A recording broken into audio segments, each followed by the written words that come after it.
Hi, this video is an in-depth discussion about objects inside Vectorworks. Now, the objects that you are going to use on this platform have all been created by Truth Engine, and they provide a 2D and a 3D representation of your model for QA purposes, and also any sort of documentation that you might need. Plus, they create the related quantities that you need.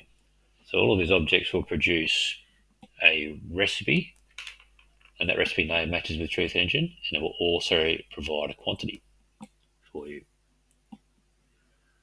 These objects also have all the parameters required to control their behavior in 2D and 3D and the related quantities. These objects also are hard-coded to appear on the correct class. So as long as you draw them on the right layer, they will always appear on the correct class and will always be visible in the right view. For example, a window is always drawn on the TE-frames class.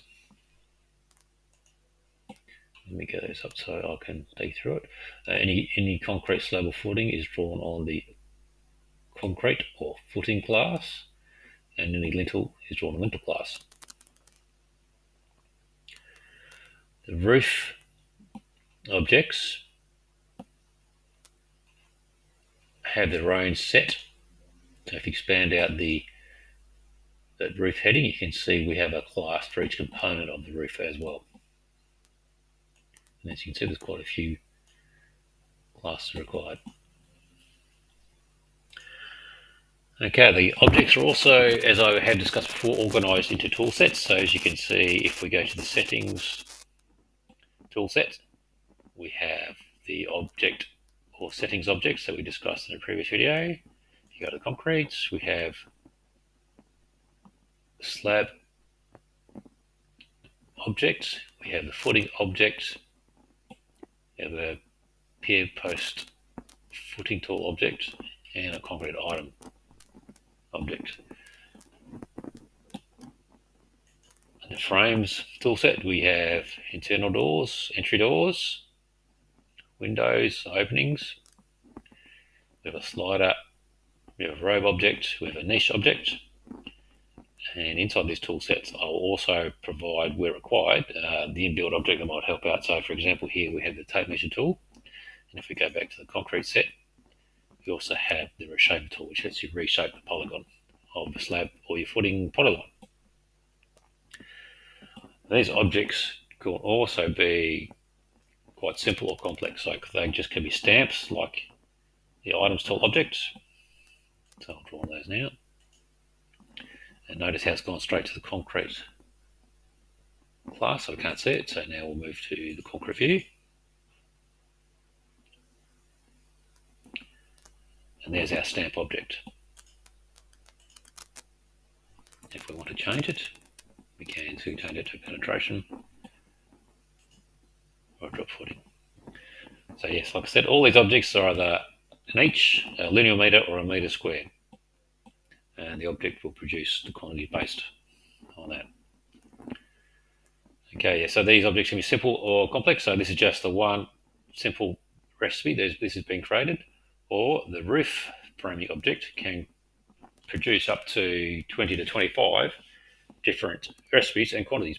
So for example, it will produce your rafters, your underpurlins, fascia, barge, struts, any roof sheeting if that's required, any gutter, anything to do with your roof cover. So it can produce everything that's related to a roof face object, it will produce for you. And I'll take you through that object in a later video. But what I will do now is I'll quickly create some of these objects. So we have the concrete slab tool. This is just a polygon, so I'll just draw this freehand. So this object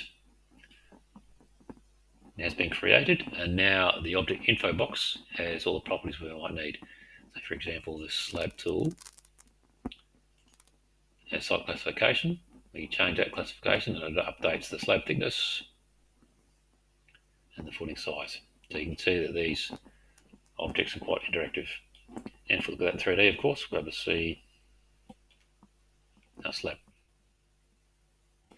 So, like I said, it gives you the 2D representation, the 3D representation, and it also gives you the quants, which we'll have a look at right now. So if we select that slab, what we can do is turn on the Show Quantity box. All objects will have this option. And this turns on. It will display to you the recipes it creates and the quants. So you can see this slab produces a recipe called concrete slab, and it produces 4.15 meters cubed. There's the mesh, which is 37.94 meters squared, and your footing, which is 2.11 meters cubed of concrete, plus your waste, plus any step downs or entry bars, any form ups. And we also provide a slab mesh combo recipe in this case. Okay, so that's one object. Now if I go to lintels, we'll have a quick look at the corner lintel object, which actually produces all sorts of lintels. So with this tool, we can draw any polyline. Double click on the endpoint to stop drawing, and there's our lintel. In 3D, you can see. Again, you get that 2D and 3D representation. I'll change it to the shaded view. That's good, so we can see it easily. And of course, if we change the profile of that lintel, it will update. So we'll beef it up to a 125 by 75 by 8. So you can see the size of that lintel changed. And we can also change it to a T-bar if we prefer.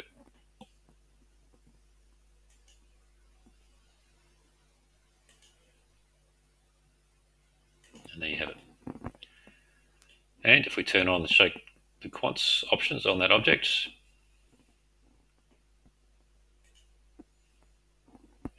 you can see the recipe it's going to create. So that's a T-bar 200 by 150 by 18 by 8 black recipe, and there's the length. In this case, I'll just discuss this quickly because it's set to an internal. It won't paint it, but as soon as we set that to external, it's going to give us our paint. Plus the number of lugs it needs along that length if required.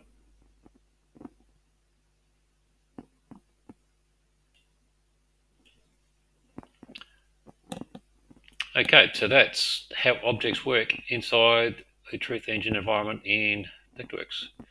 And the next video, I'll take you through walls. See you there.